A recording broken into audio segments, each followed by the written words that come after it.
So, moviegoers everywhere. Just go with it, and I also just saw The Eagle.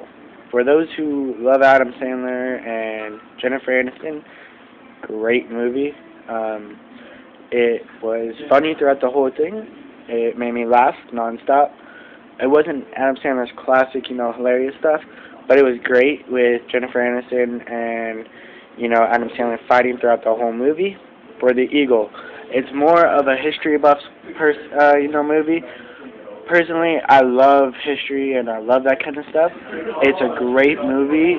Channing Tatum did great with his acting, and personally, I give it an 8 out of 10. It's slow, but it keeps you at the edge of your seat wondering what's going to happen and when it's going to happen. So for those that want to go see those two movies, great.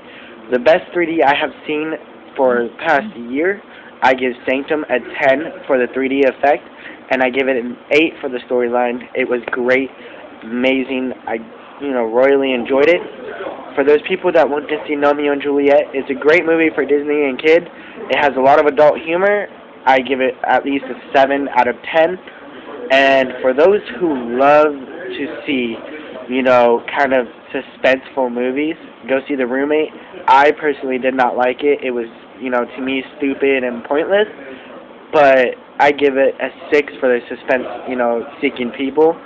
So there you go, moviegoers. Enjoy. Hidden Filmer, out.